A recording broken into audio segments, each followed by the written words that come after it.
ठिकाणी चाललो आहोत। छत्रपती शिवाजी महाराज की जय, सर्ववीर छत्रपती श्री संभाजी महाराज की जय। नमो शिवाय नमो हर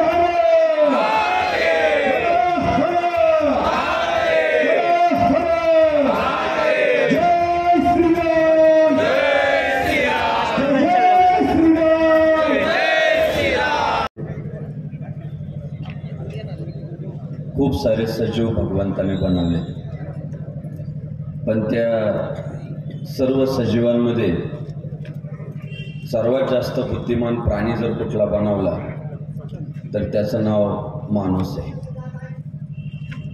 प्रचंड बुद्धिमान, त्याने आपल्या बौद्धिक सामर्थ्याच्या जोरावर, शारीरिक सामर्थ्याच्या जोरावर इतर सगळ्या प्राण्यांवर मात केली। बरं, ज्या भगवंताने माणसाला बनवलंय, इतर प्राणी सुद्धा त्याच फॅक्टरीचा माल आहे, म्हणजे इतर प्राणी सुद्धा त्याच भगवंतानं बनवले, पण माणूस त्याने विशेष लक्ष घालून बनवला, कदाचित साहेब सुट्टीच्या दिवशी बनवलेला असा, आणि त्यामुळे हा इतर सगळ्या प्राण्यांवर मात करत करत करत करत आज इथपर्यंत येऊन पोहोचलाय। तसं पाहिलं तर इतर प्राणी सुद्धा काही कमी नाही। जगातला सर्वात हिंस्त्र प्राणी म्हणून वाघाकडे पाहिलं जातं। इतका हिंस्त्र आहे की गेले 7-8 महिन्यांपूर्वी सोशल मीडियावर एक व्हिडिओ व्हायरल झाला होता। एक वाघ हायवेवरती एक 5-50 माकडं जे आहे त्या वाघाला पळवून लावतात। सोशल मीडियावर मोठा व्हायरल होता तो व्हिडिओ, तो वाघ निघून जातो तिथून। 50-60 माकडे जवळजवळ हायवेवर ते प्रसारित करत असताना ज्याने तो व्हायरल केला त्याने असं सांगितलं की माकडांनी वाघाला पळवून लावलं। खरं तर व्हायरल करत असताना त्याने सांगायला पाहिजे होतं पुढे 50-60 माकडे हे माहीत असताना सुद्धा वाघाने हल्ला केला। अर्थात वाघ शत्रू किती हे बघत नाही, जेव्हा जेव्हा त्याला वाटतं की आता हल्ला करायचा आहे तेव्हा तो करतो, कारण त्याचं ते नेचर आहे। एवढा हिंस्त्र आहे की एखाद्यानं गाडीच्या मागच्या बाजूला नुसतं वाघाचं चित्र जरी लावलं ना, गाडीतल्याला लोक घाबरतात। गाडीत कोल्लं का असेल, पण वाघाच्या चित्राची सुद्धा एक दहशत आहे की त्याला सुद्धा माणसं घाबरतात। पण एवढा जरी हिंस्त्र असला वाघ, तरी त्या वाघाला पिंजऱ्यात कैद करायचं काम जर कोणी केलं तर ते माणसानं केलं। आज आपण लहान मुलं नेहमी हट्ट करतात की आम्हाला प्राणी संग्रहालयात न्या, प्राणी संग्रहालयात न्या। आपण विचारलं काय बघायचंय तर ते म्हणतात आम्हाला वाघ बघायचा।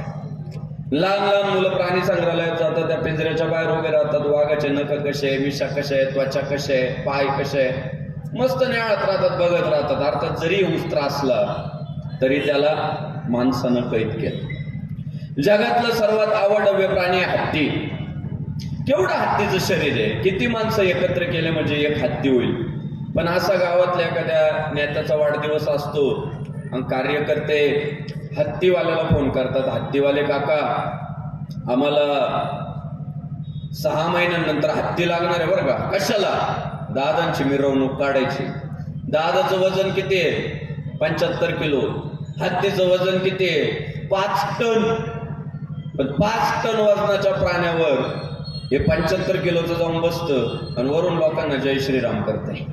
मग सांगा माणूस मोठा का हत्ती मोठा? अर्थात अंकुशाचा वापर केला आणि हत्तीला सुद्धा माणूस म्हणेल तशा हालचाली करायला लावल्या माणूस रूपी प्राण्याने। जगातला विषारी प्राणी आहे साप। असे काही सर्प आहेत भूतलावर की त्यांच्यातल्या एखाद्या सर्पाचा जर दंश झाला तर काही सेकंदात माणसं मारतात, इतकी विषारी आहे।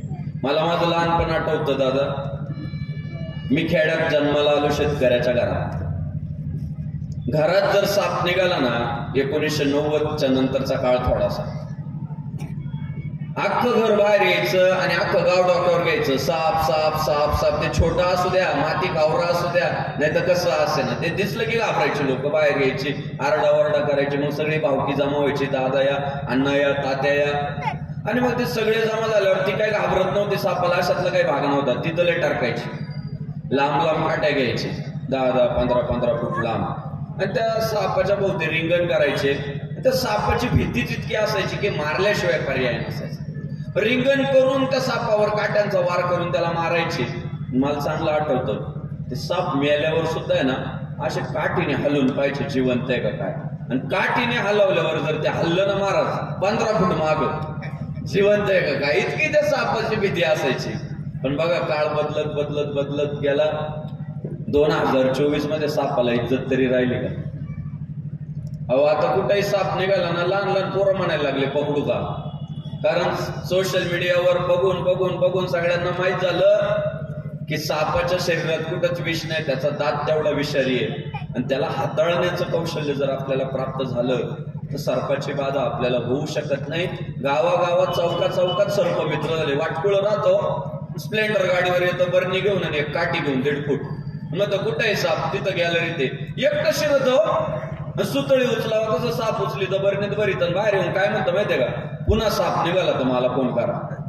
एकटं म्हणजे काय, हे माणसाचं यश, ही माणसानं केलेली क्रांती, माणसाची प्रगती प्रगती प्रगती. अश्वयुगातला माणूस आज कुठे जाऊन पोहोचला तुम्ही बघा ना. जंगलात राहणारा माणूस सिमेंटच्या घरात आला, माती फुपाटा ओलांडणारा माणूस आज सिमेंट कॉन्क्रीटच्या रोडवरनं 4 व्हीलर कार पडवतोय, आकाशात विमान स्वारी करतोय. म्हणजे माणूस किती किती किती किती सर्वांवर मात करत गेला. पूर्वी एखाद्या नदीला पूर आला तर गावाच्या गावा वाहून जायचे. आता महिनाभर आधीच कळतंय हवामान खात्याला पूर येणारे गावं खाली करा. आणि जरी हवामान खात्याला नाही कळालं तर मराठवाड्यातल्या पंजाबराव टाकायला कळतच. त्यांना फक्त लोकसभेचा अंदाज नाही आला, फॉर्म भरला होता ना त्यांनी, पडले ते. पण हवामानाचा मात्र त्यांना इतका परफेक्ट अंदाज आहे. विदर्भात काय, पश्चिम महाराष्ट्रात काय, खानदेशात काय, सगळा हवामानाचा एक अंदाज ते देतात.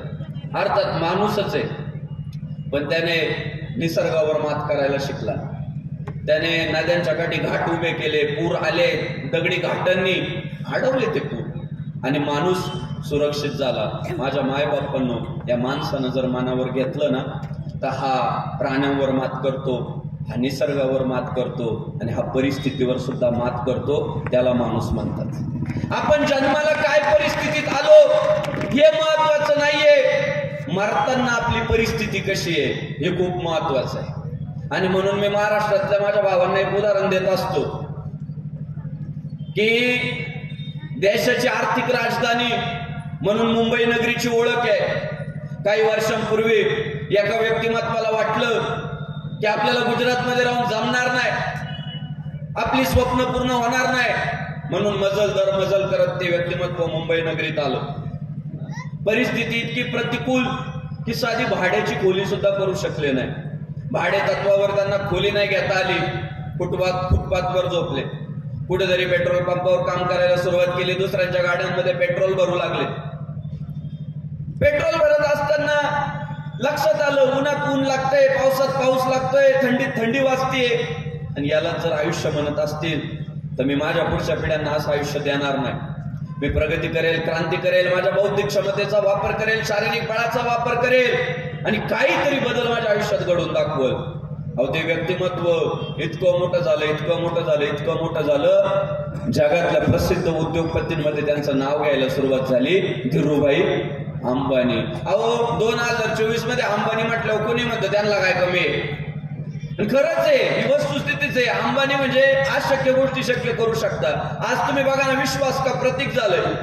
पेट्रोल भरायचंय, रिलायन्सचं भरू, सिम कार्ड घ्यायचंय, जिओचं घेऊ, शेअर्स घ्यायचे, रिलायन्सचे घेऊ, खात्री. आणि अशक्य गोष्टी माग कधीतरी शाहरुख खान जे आहे ना, त्याला एका पत्रकारानं विचारलं होतं की बाबा आम्हाला आमिर खान, शाहरुख खान आणि सलमान खान एकत्र नाचताना दिसतील का? ते शाहरुख खान जरा ऍटिट्यूड मध्ये म्हणून गेले, ए बाबा आम्हाला तिघांना एकत्र आणायला आयोजकाला अंडरपॅन्ट बनियन विकावं लागतील, आमचं पाकिट परवडणार आहे का म्हणे, आमचं मानधन किती तगडन, तिघांना एकत्र कसं आणायचं? ते जरा ऍटिट्यूड मध्ये बोलले. तो इंटरव्ह्यू मुकेश भाईने पाहिला का काय माहिती बुवा. अहो त्या अनंत अंबानीच्या प्री वेडिंग मध्ये तिघं एकत्र नाचवले ना, नाचो. बघा तुम्ही अनंत अंबानीचं प्री वेडिंग. म्हणजे काय झाले, आव्हानांना ते काय देऊ शकतात, टक्कर देऊ शकतात. जे जगाला शक्य वाटतं ते अंबानी शक्य करू शकता.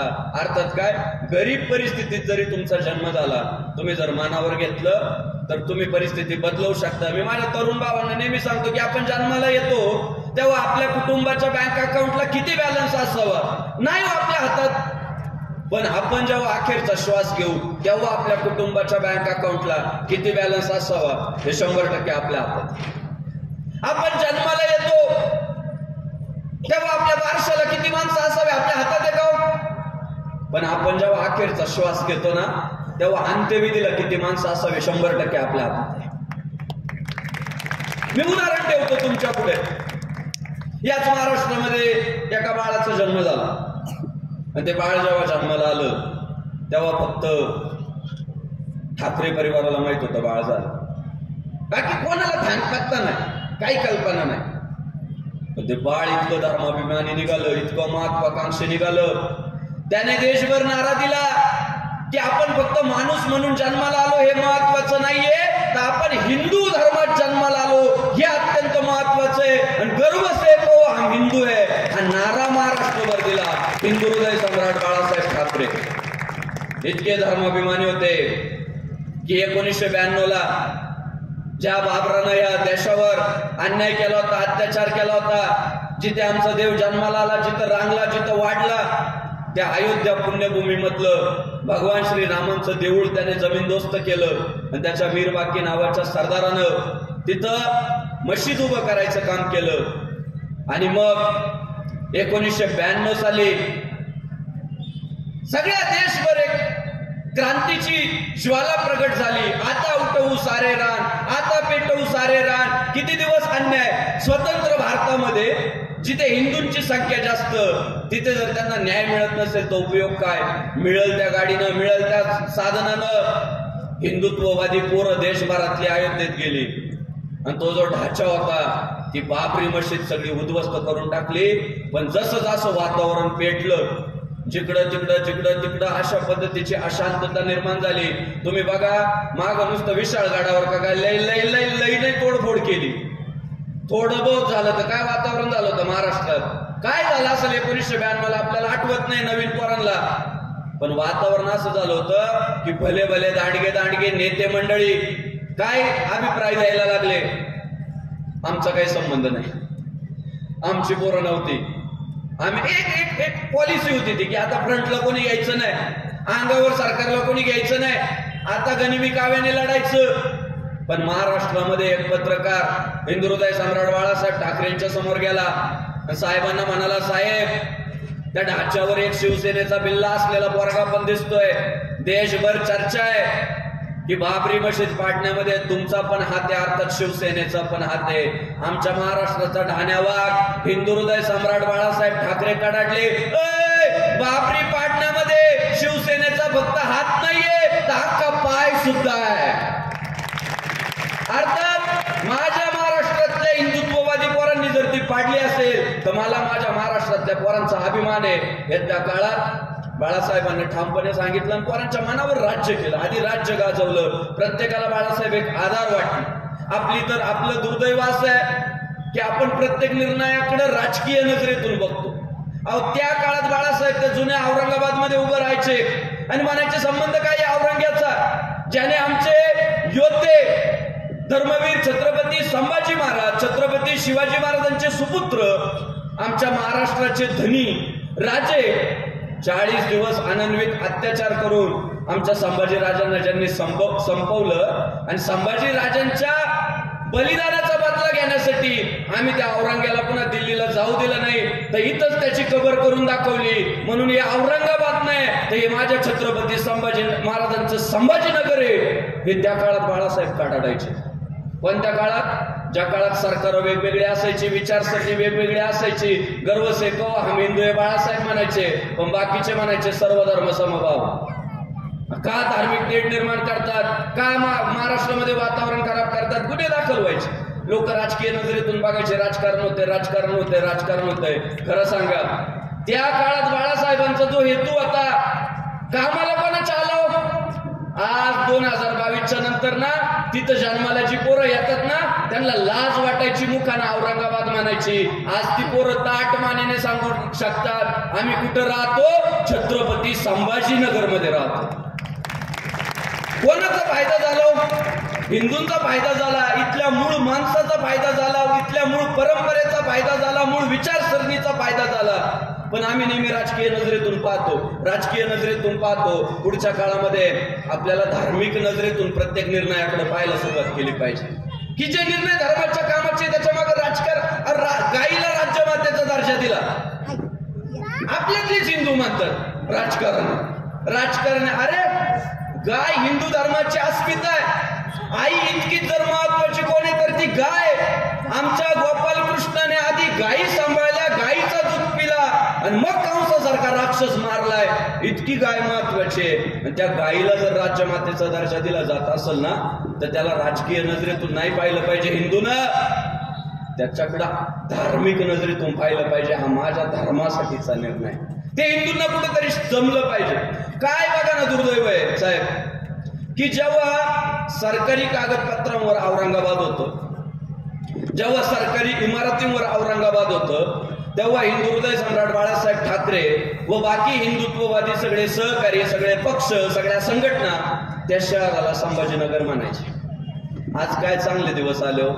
सरकारी कागदपत्रावर छत्रपती संभाजीनगर झालं, सरकारी इमारतींवर छत्रपती संभाजीनगर झालं, तरी आपल्यातच जन्माला आलेले काही नालायक त्याला औरंगाबादच म्हणतात. हे दुर्दैव आहे की आम्हाला अभिमान असला पाहिजे, आम्हाला आमच्या संस्कृतीची किंमत असली पाहिजे. आणि त्या काळात ते हिंदुत्व रुजवण्याचं काम हिंदू हृदय सम्राट बाळासाहेब ठाकरेंनी केलं. हे उभ्या हिंदुस्थानाला मान्य आहे. आणि बघा, ज्या दिवशी बाळासाहेबांनी अखेरचा श्वास घेतला ना, त्या दिवशी त्या मुंबई नगरीमध्ये मुंगीला सुद्धा पाय ठेवायला जागा शिल्लक ठेवली नव्हती. एवढी गर्दी मुंबईमध्ये हिंदू हृदय सम्राट बाळासाहेब ठाकरेंच्या अंत्यविधीला जमली होती. तुकाराम महाराज म्हणतात, तुका म्हणे एका मरणेची सरे आणि उत्तमाची उरे कीर्ती मागे. मी तुम्हाला सांगतो, माणसाचं कर्तृत्व तपासायचं असेल ना, अंत्यविधीला काय समाज आहे तेवढं बघा.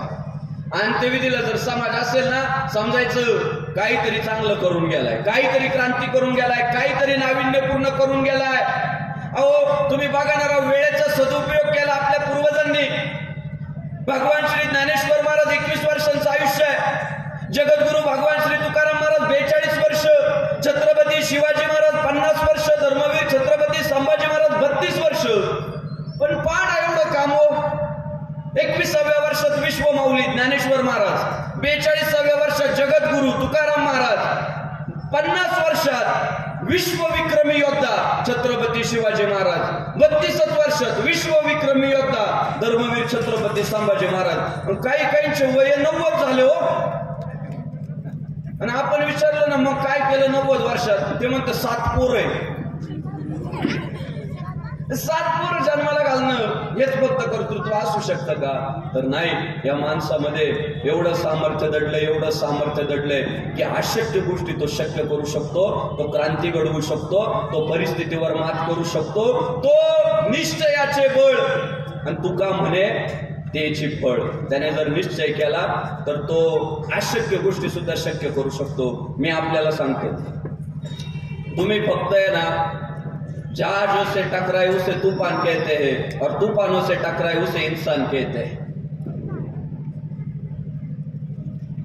तूफानांना टक्कर देण्याची ताकद जर कोणात येते ती माणसात आहे. फक्त एक पथ्य पाळायचे, तुला हे जमणार नाही असं म्हणणाऱ्या नालायक लोकांपासून लांब राहायचं. बस माझ्या तरुण भावंडांना एवढंच सांगणं, तितकं सोपं आहे का ते? आणि आपल्याला जमणार आहे का ते?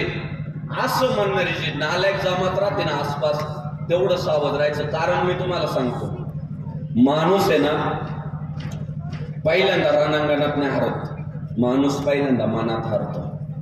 आणि मनात हरलेला माणूस रणांगणात कधी जिंकू शकत नाही. आपण पहा, कौरव किती होते? 100. पांडव किती होते? 5.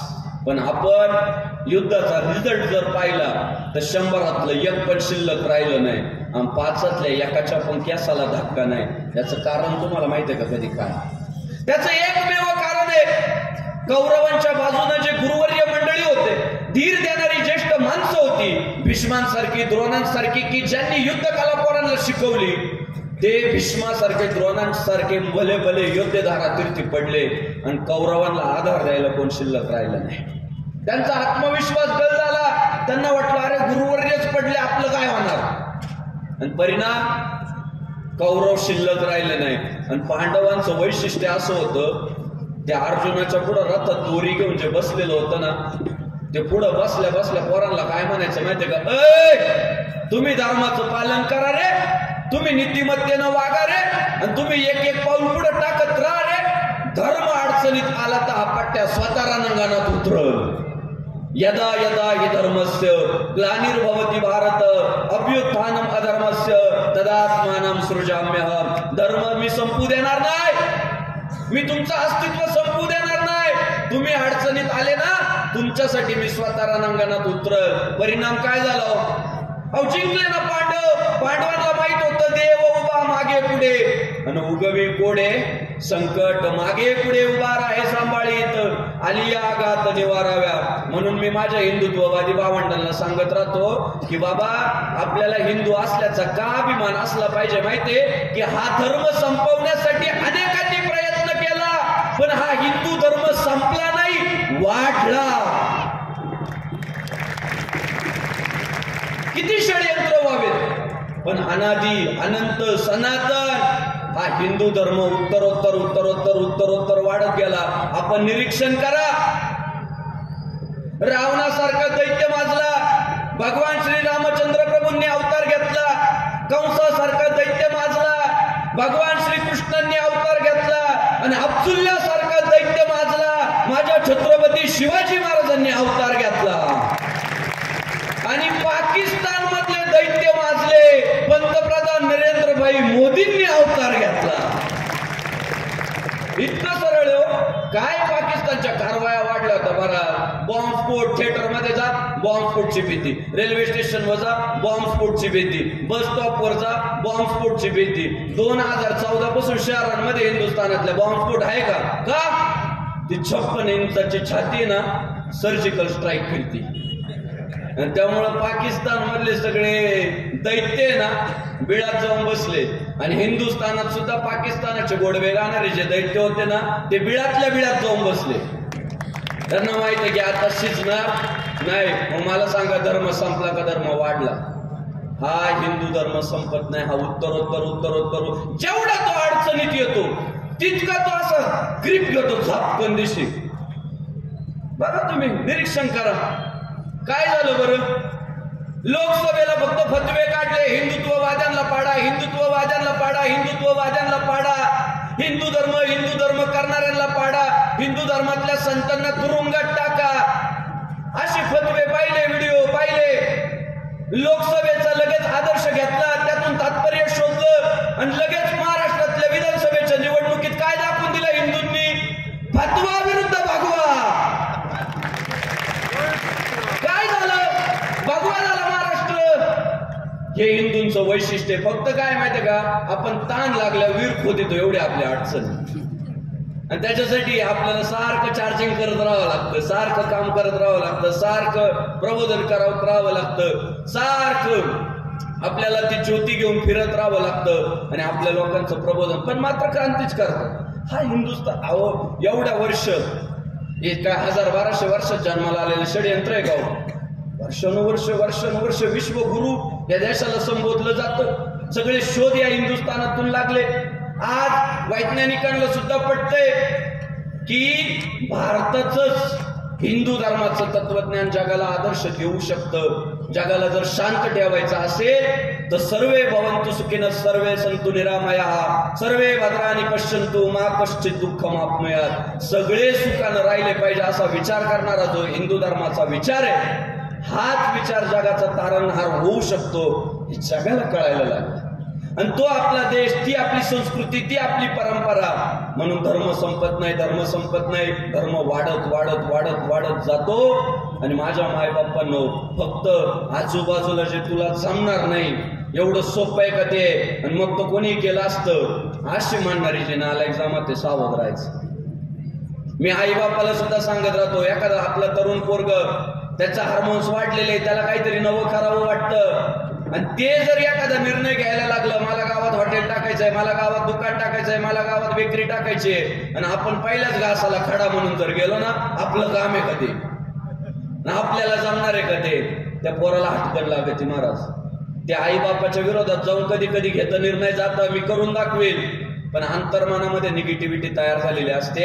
आई बापावर सर्वात जास्त विश्वास असतो आणि मनोमन एक पाल हालचाल करत असते की आई नाही म्हटली होती, बाबा नाही म्हटले होते, तरी आपण करतोय, आणि परिणाम ते पोरग अयशस्वी होऊन घरी येतं, अपयशी येऊन घरी येतं. पुन्हा बाप म्हणतो, मी तुला म्हटलं होतं ना करू नको, अरे तूच अटकन लावली होती, तू म्हणायला पाहिजे होतं आम्ही आहे, आपण अभ्यास करू, आपण शोध घेऊ, आपण विचार करू. डायरेक्ट नाही म्हणायचं नाही. प्रचाराचा नारळ फोडायला निघाले, त्याला म्हटले पाडणार आहे तुम्ही, आता ते निवडून येईल का? ते कशी का असं ना त्याची पोझिशन, आपण काय म्हणायचं, दादा अबकी बार आपणच आहे.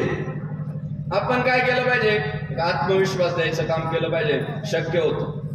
आणि हा शिवप्रताप दिन जो आहे ना, तो कशाचं जर द्योतक आहे ना, तर ज्याला ज्याला असं वाटतं ना, मी गरिबीवर मात करू शकत नाही, मी परिस्थितीवर मात करू शकत नाही, मी शत्रूवर मात करू शकत नाही, त्याने फक्त शिवप्रताप दिन आठवायचा आणि त्याच्यामध्ये 12 हत्तीचं बळ संचारतं.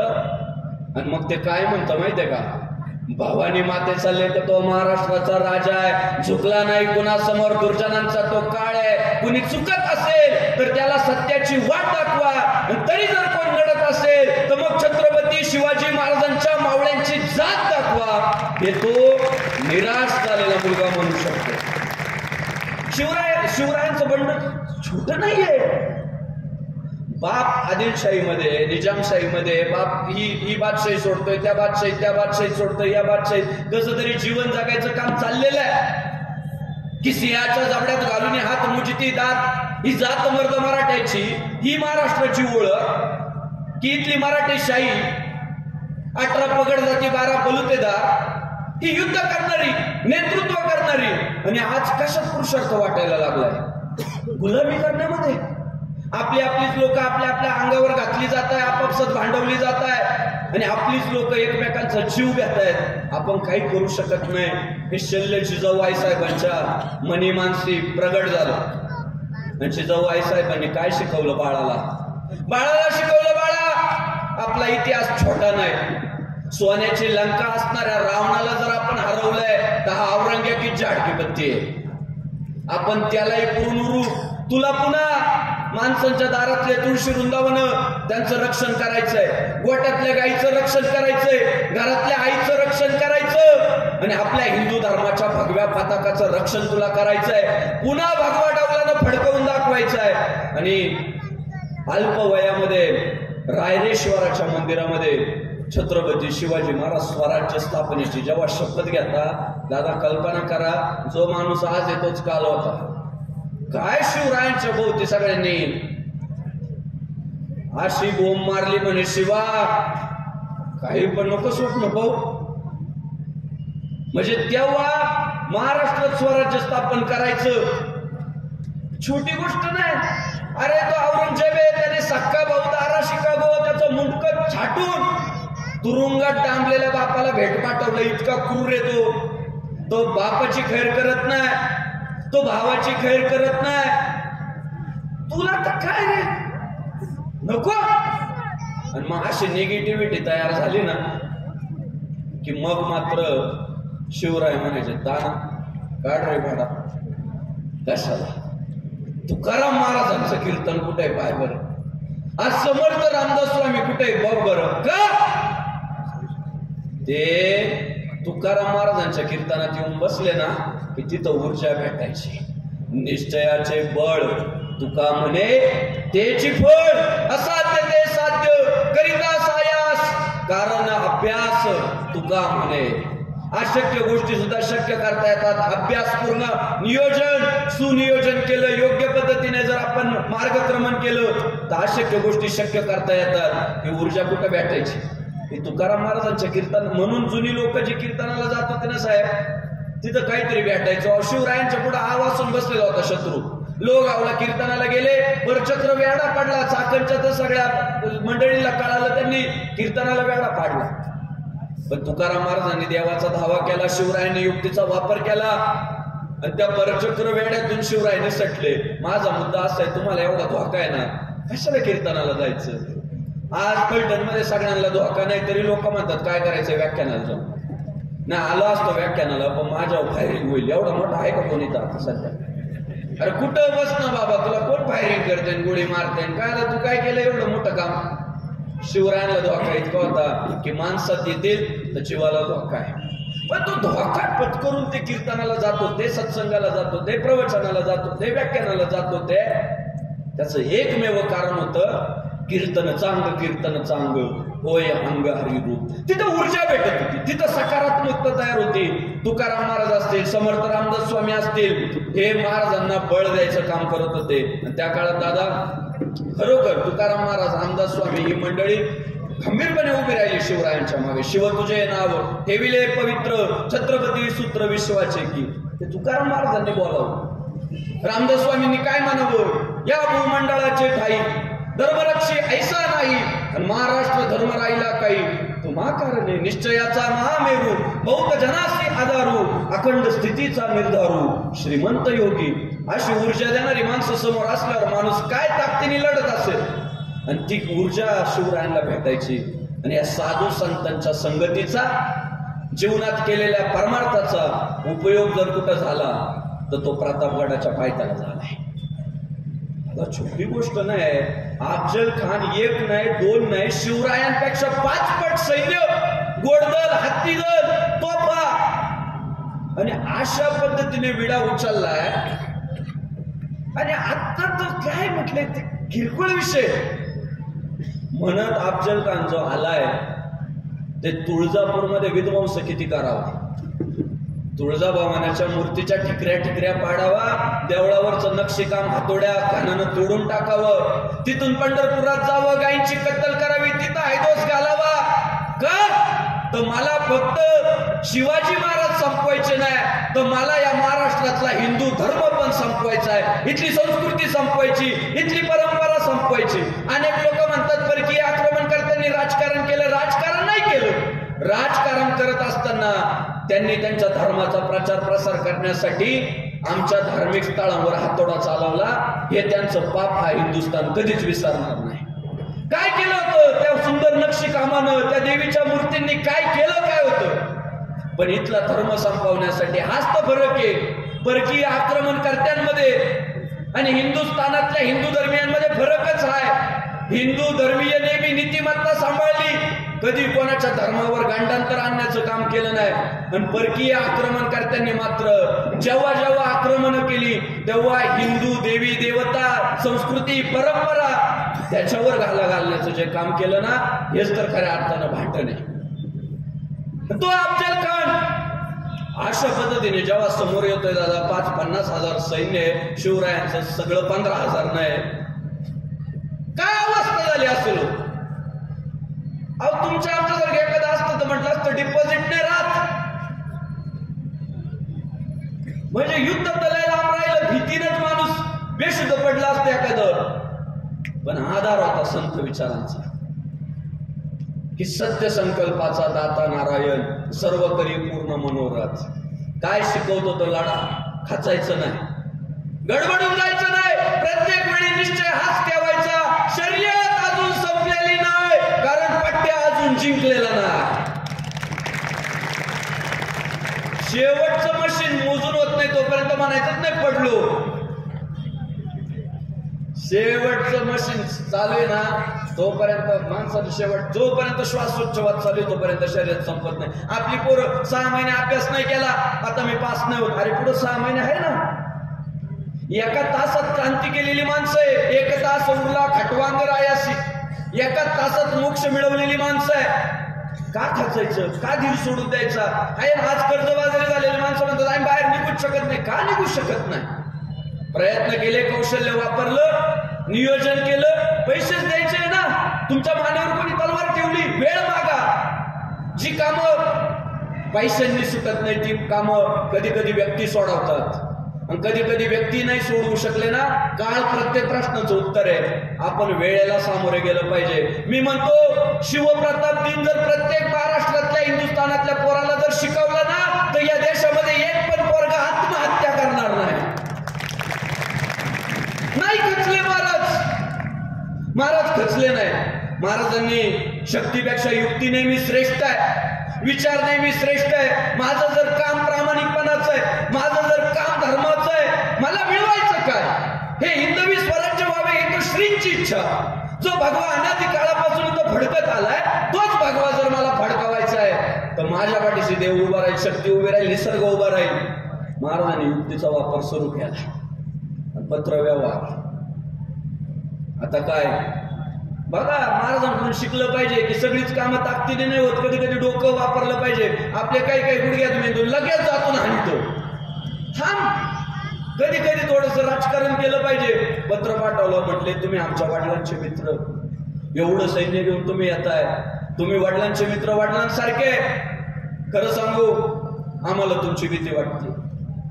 ते अफजल खान इतकं हरभऱ्याच्या झाडावर चढलं, ते काय म्हटलं माहितीये का कार्यकर्त्यांना, अरे याला मारायला एवढी फौज घेऊन चाललो आपण, हा तर मग फॅन निघाला. मला फॉलो करतो वाटतं इन्स्टाला. ते इतकं खुश झालं. आणि हे दुर्दैव सम्राट बाळासाहेब ठाकरेंचं वाक्य आहे, एखाद्याला जर आपटायचं असेल ना, आधी त्याला उचलून घ्यावं लागतं. हे राजकारण आहे. आणि ते शिवरायाच्या काळात खेळले, त्याला खुश केला. तो म्हणाला, अरे हात याचा एवढा बोलबाला चाललाय दिल्लीपर्यंत, आणि मग तुम्ही एवढं सैन्य घेऊन आलात. युक्ती युक्ती युक्ती युक्ती. मी नाही तुमच्या समोर येऊ शकत. अहो 50,000 पेक्षा जास्त फौज घेऊन आलेला अब्दुल्ला प्रतापगडाच्या पायथ्याला शिवरायांना जेव्हा भेटायला आला, तेव्हा फक्त 3 ते 4 माणसं सोबत घेऊन आला. अर्थात शिवरायांनी धीर धरला, शिवरायांनी भगवंतावर विश्वास ठेवला, शिवरायांनी युक्तीवर विश्वास ठेवला.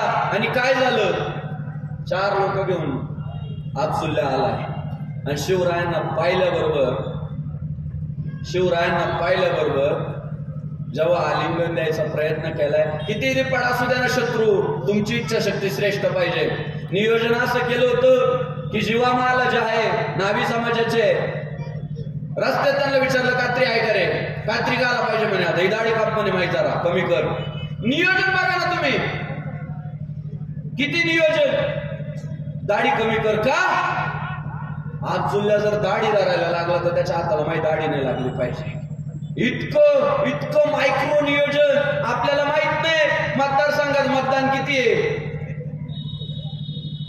आपल्याला माहित नाही आपला व्यापार किती रुपयांचा चालू आहे, किती देणं किती येणं. आपल्याला माहित नाही शेतात खत जे टाकायचे ते घरात किती, दुकानातून किती आणायचे. आपल्याला माहित नाही गाय किती लिटर दूध देतील, किती रुपयांनी विकायचे. चाललंय मागून आलंय, पुढे चाललंय. शिवरायांचं नियोजन. जेव्हा मला दांडपट्टा चालवण्यामध्ये समर्थ आहे का? अफजल खानाबरोबर सय्यद बांडा आहे, तो दांडपट्ट्यामध्ये निपुण आहे. आपण तशाच पद्धतीचे तसे अशा योद्ध्यांचं आपण नियोजन केलं पाहिजे. आणि प्रतापगडाच्या पायथ्याला जेव्हा अफजल खान महाराजांची मिठी आवळायला लागला आणि वरून जेव्हा काटेरीचा वार केला, वाघ नका काढले आणि खूप बसली महाराज, गोदडा बाहेर काढला अब्दुल्ल्याचा. आणि अब्दुल्ल्याला दाखवून दिलं, तू म्हणतो ना मी यांची श्रद्धा संपवत, यांची देवी यांच्या पाठीशी उभी राहत नाही, यांचा विठ्ठल यांच्या पाठीशी उभा राहत नाही. बघ अब्दुल्ल्या, एवढा धिप्पाड आहे तू, पण आमची देवी आमच्या पाठीशी उभी राहिली, आमचा राम आमच्या पाठीशी उभा राहिला. आणि हा हिंदुस्थान, हा महाराष्ट्र तुझा गोदडा काढू शकला.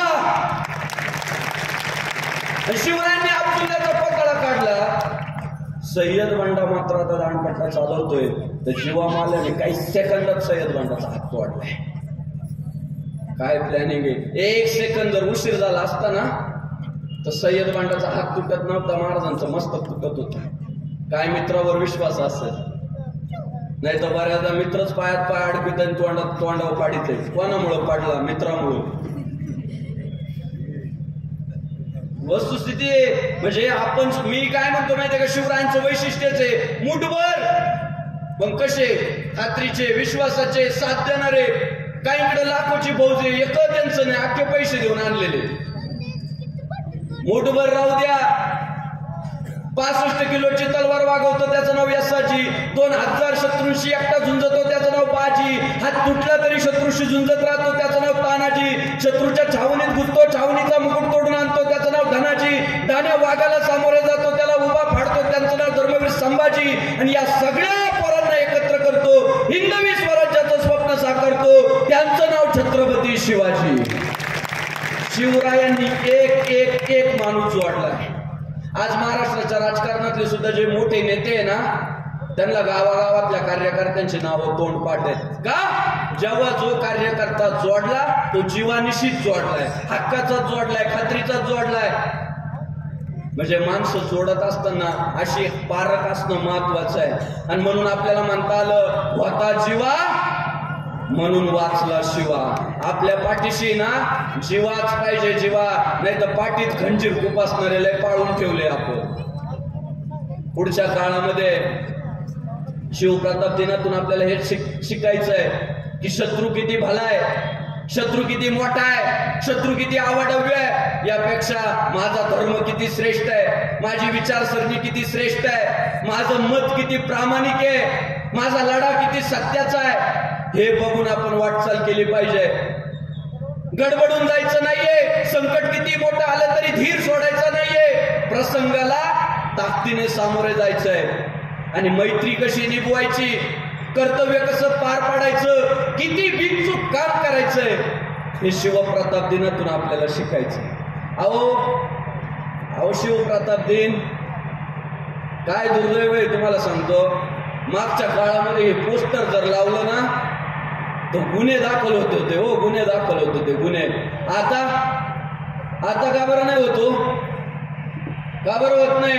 आता तर जारी स्टेटस आहे आमचं, फाडला शिवबानं अफजल खानाला फाडला, करा ना गुन्हे दाखल. का? जे वास्तविकता आहे ती का नाकारली जाते, तिच्यावर काय ऑब्जेक्शन घ्यायचं गरज आहे? ज्याने तुळजाभवानीचं देऊळ तोडलंय, मूर्ती फोडलाय, गायी कापल्याय, तसले अब्दुल्ले महाराष्ट्राच्या उपयोगाचे. पुढच्या काळात सुद्धा जो हिंदू धर्माकडे वाईट नजरेनं पाहिल, हिंदू देवी देवतांच्या विरोधात बोलल, साधू संतांच्या विरोधात बोलल, त्याचा मतदानातून कोताळा काढण्याचं काम आमचा हिंदू समाज करल. आता तलवारींनी नाही लढायचं दादांनो, आता बाल्यांनी नाही लढायचं, आता बोट दाबायचंय फक्त आणि कार्यक्रम वाचवायचा. रामाच्या विरोधात बोलला बस घरी, शिवरायांच्या विरोधात बोलतो बस घरी, स्वामी समर्थाच्या विरोधात बोलतो बिळात घुस. अरे साधू संत जगाच्या कल्याण, संतांच्या विभूती, देह कष्टविधी परोपकारे. तुमच्या माहितीसाठी सांगतो, रामगिरी महाराजांना अटक करा असं ज्यांनी ज्यांनी पत्र दिलं ते सगळे पडले विधानसभेला. ज्यांनी पत्र दिले ना की रामगिरी महाराजांना अटक करा, अभिव्यक्ती स्वातंत्र्य आहे राव. तुम्ही बोलले तर अभिव्यक्ती स्वातंत्र्य, आणि आमचा एखादा माणूस बोलला तर धार्मिक तेढ. ज्यांनी पत्र दिले घरी बसवले, ही हिंदूंची एकजूट झालेली आहे. ही पुढच्या काळात आपल्याला आज आहे बघा, शाहिस्ते खानाचे बोट तोडायचे नाही, अफजल खानाचा कोताळा काढायचा नाही, आपल्याला फक्त आपल्या बापानं जे स्वराज्य उभं केलं ना ते राखायचं आहे. आणि इथल्या हिंदूला हिंदू म्हणून जगत असताना, हिंदुत्ववादी म्हणून मिरवत असताना अडचण नाही आली पाहिजे, त्याला सपोर्ट झाला पाहिजे, वातावरण आपल्याला तयार करायचं. मी सांगू हिंदू समाजाचा विजय, जे हिंदू धर्मच मानायला तयार नव्हते ना त्यांचे काल परवापासून स्टेटमेंट आहे, बांगलादेश मधला हिंदू वाचवा. हे यश आहे आपल्या सगळ्यांचं. आणि हे आता इथं लढाई संपलेली नाही, इथून लढाई सुरू झालेली. काय म्हणायचे अटल बिहारी वाजपेयी, ये भारत कोई भूमि का तुकडा नाहीये. तुम्हाला दिसत असेल रे माती दगड दोंडे, ये जीता जागता राष्ट्र पुरुष है, ये वंदन की धरती है, अभिनंदन की धरती है, यहाँ की नदी नदी हमारे लिए गंगा है, यहाँ का कंकड़ कंकड़ हमारे लिए शंकर है। हम जिएंगे तो इस भारत माँ के लिए और मरेंगे तो इस भारत माँ के लिए, और मरने के बाद भी गंगा जल में बहती हमारी अस्थियों को कोई कान लगाकर सुनेगा तो एक ही आवाज आएगी, भारत माता की। तोच आवाज आहे। आम्ही वंदे मातरमच म्हणणार, ही आमची आई आहे, ही दगड माती नाहीये, दगड दोंडे नाहीये, इथला कण आणि कण आमची आई आहे। आणि तिच्या रक्षणासाठी ना बग बोर्डासारखे सूर्य सुद्धा आम्ही उपटून फेकणार म्हणजे फेकणार। गिळंकृत्ये हिंदू धर्म संपवण्यासाठी, हिंदूंचं अस्तित्व संपवण्यासाठी जे जे म्हणून षडयंत्र सुरू झाले, जसं 370 हटलं ना तसे हे हिंदूंच्या मानेवरचे जे तलवारीसारखे सूर्यासारखे जे कलम आहेत, जे कायदे आहेत, ते सुद्धा हटवायचं काम आपल्याला पुढच्या काळात करायचंय। काय नाही दादा, फक्त एक सहाय्य करू, अवघे धरू सुपंत, हा एवढा समाज आज जमला ना शिवप्रतिष्ठानसाठी। ही कशाची पावती माहितीये का? इथला हिंदू संघटित आहे याची पावती।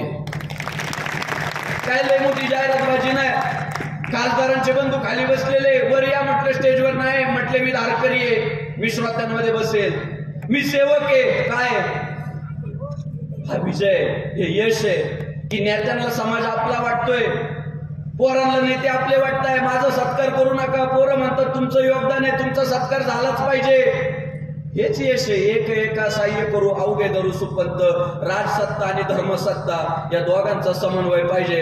राज्यकर्ते धारकऱ्यांपर्यंत आले पाहिजे, धारकरी राज्यकर्त्यांच्या संपर्कात राहिले पाहिजे, तेव्हा भगवा फडकत राहील।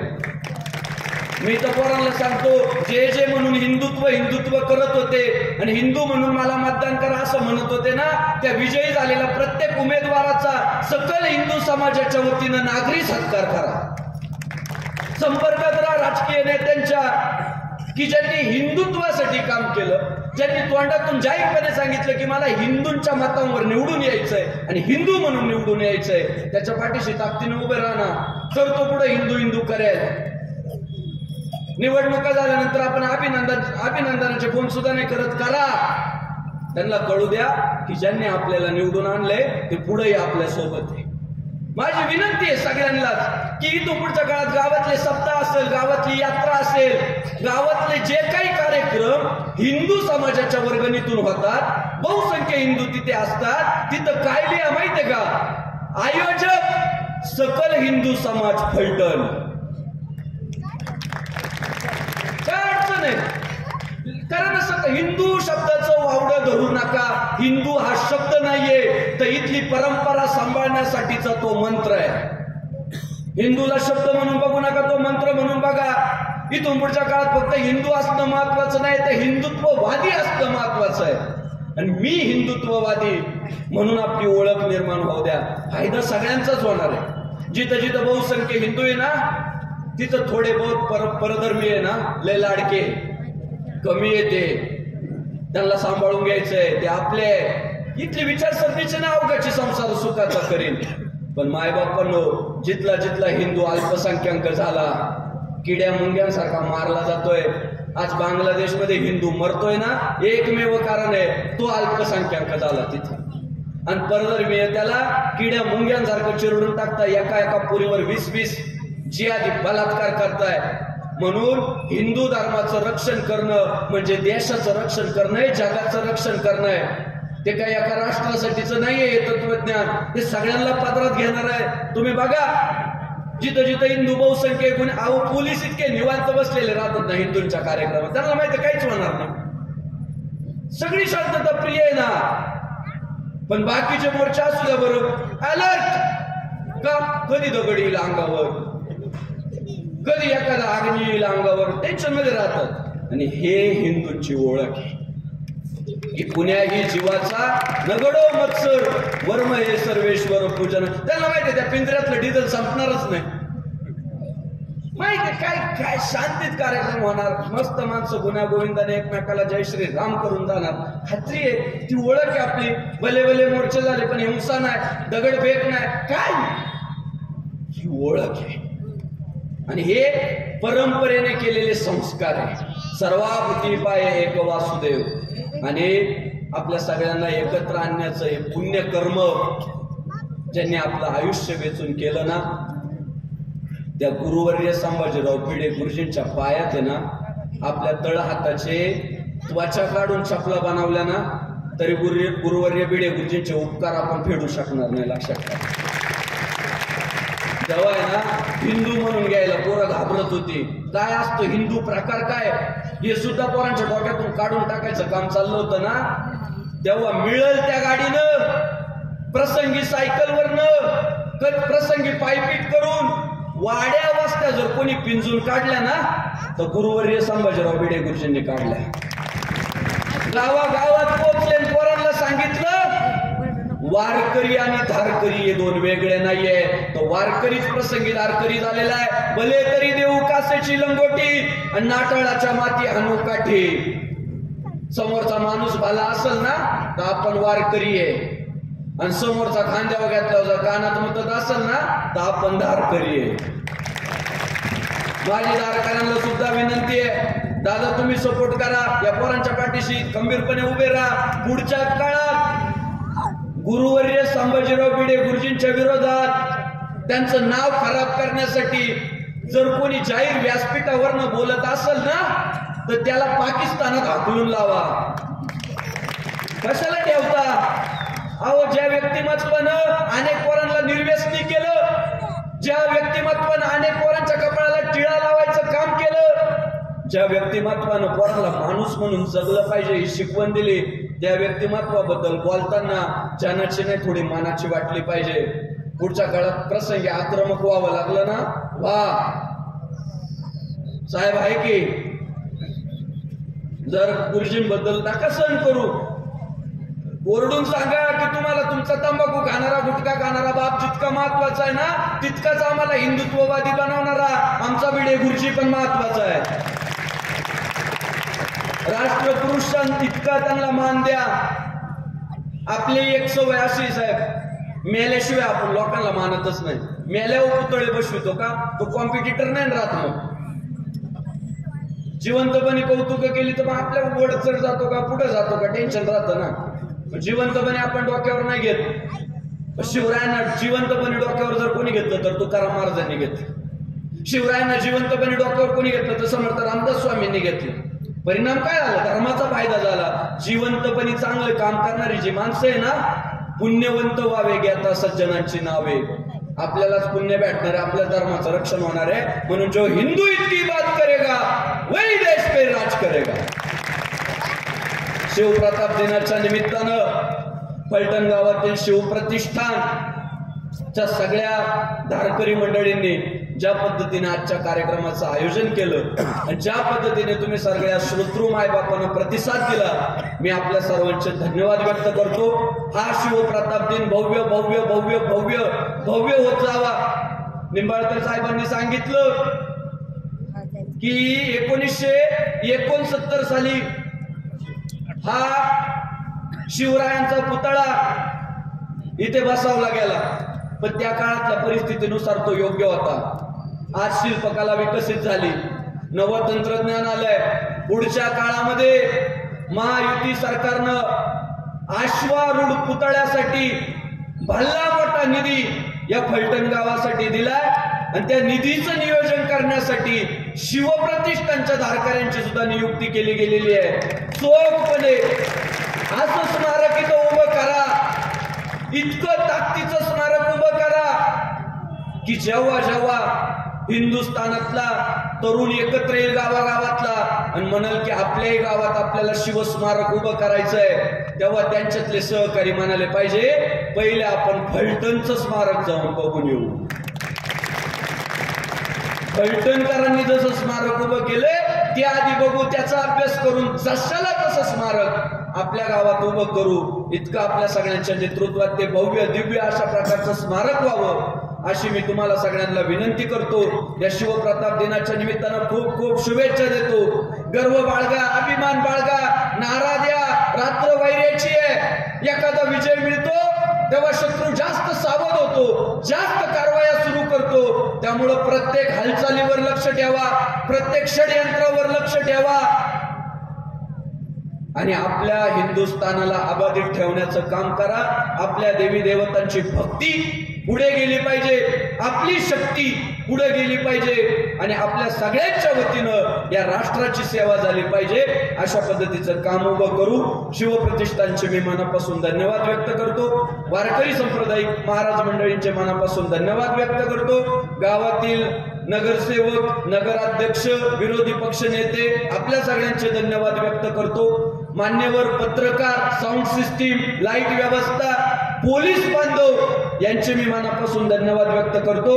या कार्यक्रमासाठी परवानग्या दिलेल्या सगळ्या प्रशासकीय अधिकाऱ्यांचे मी मनापासून धन्यवाद व्यक्त करतो. भविष्य काळात सुद्धा आम्हा तरुणांना आपला असाच जाहीर सपोर्ट मिळत राहो अशी प्रार्थना करतो. एकदा गजर करूया. छत्रपती शिवाजी महाराज की, धर्मवीर छत्रपती संभाजी महाराज की, जय श्रीराम, हर हर.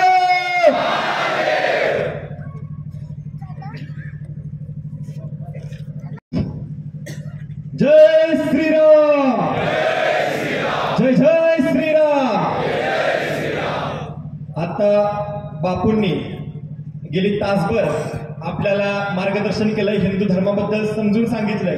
पण कसं असतं, इथून फुल चार्जिंग होऊन जाणार आणि घरात जास्तपर्यंत चार्जिंग संपणार, असं आपल्याला करायचं नाहीये. तर वर्षभर श्री शिवप्रतिष्ठान हिंदुस्थानचे जे वेगवेगळे उपक्रम आहेत त्या सर्व उपक्रमांमध्ये आपल्याला आपला सहभाग दाखवायचा आहे. महाराजांचे एक इंस्टाग्रामवरती क्लिप व्हायरल होते बघा. जेवढ्या मुली रात्री गरबा खेळायला नवरात्रीमध्ये जातील, समजा 5,000 मुली गेल्या तर त्या 5,000 मुली सकाळी दुर्गा माता दौडीला पाहिजेत. बघितलं असं बऱ्याच जणांनी तरी. पण सांगायला आनंद होतो महाराज, या श्रीरामनगरी फलटण मध्ये दुर्गा माता दौड एवढ्या मोठ्या प्रमाणात निघते आणि त्या दुर्गा माता दौडीला आपल्या हिंदू धर्मियांकडून, आपल्या धारकऱ्यांकडून, आपल्या माता भगिनींकडून एवढा मोठा प्रतिसाद मिळतो आणि ती दौड एखाद्या गरब्याच्या कार्यक्रमाला लाजवेल अशा पद्धतीची दौड होते. बरं, छत्रपती शिवाजी महाराज की. आणि त्याच प्रकारचा एक उपक्रम आहे आपल्या शिवप्रतिष्ठान हिंदुस्थानचा, गडकोट मोहिमेचा. त्या गडकोट मोहिमेबद्दलची माहिती या फलकावरती लावलेली आहे. धारातीर्थ गडकोट मोहीम. छत्रपती शिवाजी महाराजांनी त्या काळामध्ये काय काय सोसलं, काय काय हाल अपेष्टा सहन केल्या, त्या हाल अपेष्टा आताच्या काळातल्या पोरांना कळत नाहीत. जाणीवपूर्वक विधान करतोय, कळत नाहीत. येणाऱ्या काळामध्ये छत्रपती शिवाजी महाराज, धर्मवीर संभाजी महाराज खरंच झाले होते का, अशी वेळ जर येऊन द्यायची नसेल ना, तर गडकोट काय आहे, छत्रपती शिवाजी महाराजांची साक्ष देणारे माणसं आता जिवंत नाहीयेत, लक्षात घ्या. पण त्यांची साक्ष देणारे ते गडकोट आता जिवंत आहेत. आणि गुरुजींच्या बरोबर 4 दिवस त्या गडकोट मोहिमेला प्रत्येक धारकऱ्यानं, प्रत्येक हिंदू बांधवांना छत्रपती शिवाजी महाराजांच्या बद्दल तळमळ ज्या लोकांना आहे ना, त्या लोकांना त्या धारातीर्थ गडकोट मोहिमेला आलंच पाहिजे. त्यासाठी ती मोहीम आहे. नरवीर श्री तानाजीराव मालुसरे यांची समाधी उमरठा मार्गे, भगवान आणि श्री शिव छत्रपती यांची समाधी रायगड या मार्गे ती मोहीम होणार आहे. त्या मोहिमेची तारीख आहे शुक्रवार दिनांक 7 फेब्रुवारी ते दिनांक 11 फेब्रुवारी 2025 पर्यंत ती मोहीम असणार आहे. तर आपापल्या प्रत्येक गावांमधून प्रत्येक शिवप्रतिष्ठान हिंदुस्थानच्या सर्व धारकऱ्यांनी, सर्व हिंदू बांधवांनी या मोहिमेला प्रचंड असा प्रतिसाद द्यायचा आहे. तर आजचं जे व्याख्यान झालं, हरिभक्तीपरायण संग्राम बापू भंडारे महाराज यांचा सत्कार हरिभक्तीपरायण पवन महाराजांनी करावा अशी मी त्यांना विनंती करतो.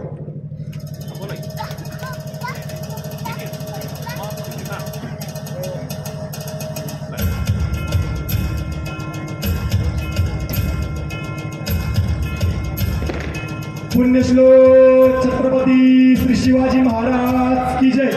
धर्मवीर छत्रपती श्री संभाजी महाराज की जय. भारत माता की जय. हिंदू धर्म की जय. यानंतर या आजच्या कार्यक्रमानंतरचा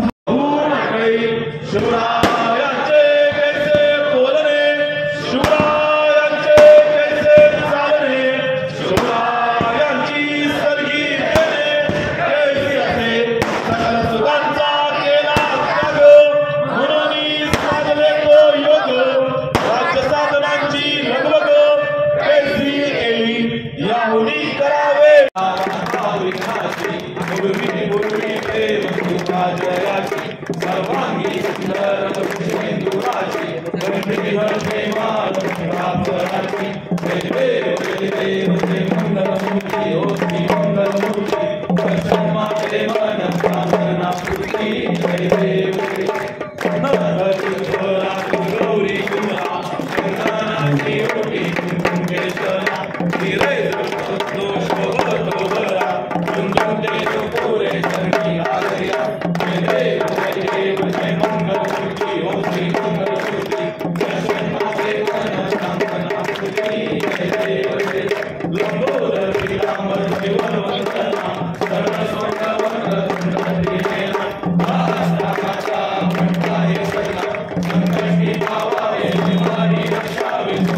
ज्यांच्यावरती संस्कार होते त्या महाभारतातल्या माता कुंतीचे या अखंड या हिंदुस्थानामधल्या ज्या ज्या महापुरुषांनी या महाराष्ट्रामध्ये हिंदुस्थानामध्ये असं वेगळं अलौकिक काम करून दाखवलं त्या सर्वांच्या गोष्टी मासाहेबांनी शिवरायांना सांगितलं आणि शिवरायांना सांगितलं बाळ शिवबा तुम्हाला या महाराष्ट्रामध्ये आपलं स्वराज्य निर्माण करायचंय, हिंदवी स्वराज्य निर्माण करायचंय.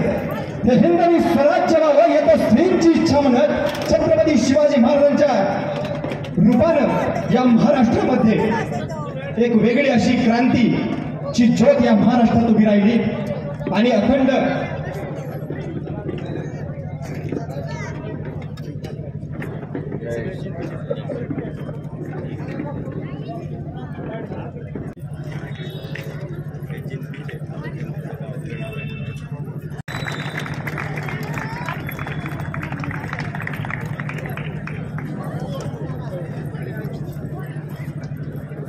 महेश पवार प्रदर्शन केलेलं आहे. छत्रपती शिवाजी महाराजांच्या काळात खेळले जाणारे खेळ जे आत्ताच्या काळात आपण कुठेतरी विसरत चाललो आहोत त्याच खेळांना हे मावळे आपले जिंतीचे धारकरी त्रिशूळ प्रतिष्ठान हिंदुस्थानचे या खेळाचं प्रदर्शन करतायत. एकदा जोरदार टाळी होऊन जाऊ द्या आपल्या छत्रपतींच्या मावळ्यांसाठी, या धारकऱ्यांसाठी. हर हर हर हर नमो शिव पार्वतीपते हर हर. जय श्रीराम, जय जय श्रीराम.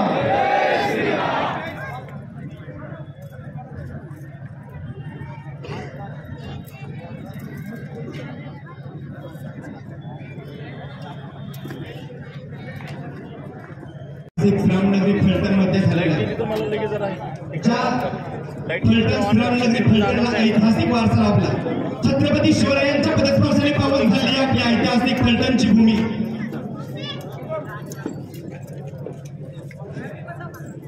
सर्व धारकऱ्यांना विनंती आहे, टोटल लाईव्ह लावून टाका. धार्मिक आणि आध्यात्मिक कार्यक्रम चालू आहे आणि आपण व्याख्यानाची सुरुवात करणार आहोत. तरी सर्वांना विनंती आहे, धारकऱ्यांना समोरच्या खुर्च्यांवरती स्थान आपण बघून घ्यायचंय. टाळ्यांचा प्रतिसाद देत नाही तुम्ही, टाळ्यांचा प्रतिसाद द्या. छत्रपती शिवाजी महाराज की, धर्मवीर छत्रपती संभाजी महाराज की, भारत माता की, हिंदू धर्म की, नमो शिवाय.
छत्रपती शिवाजी महाराज चौक येथे शिवप्रतिष्ठानचा कार्यक्रम चालू आहे आणि ताबडतोब लाईट लावण्यासाठी म्युन्सिपाल्टीच्या अधिकाऱ्यांनी तातडीने जावे.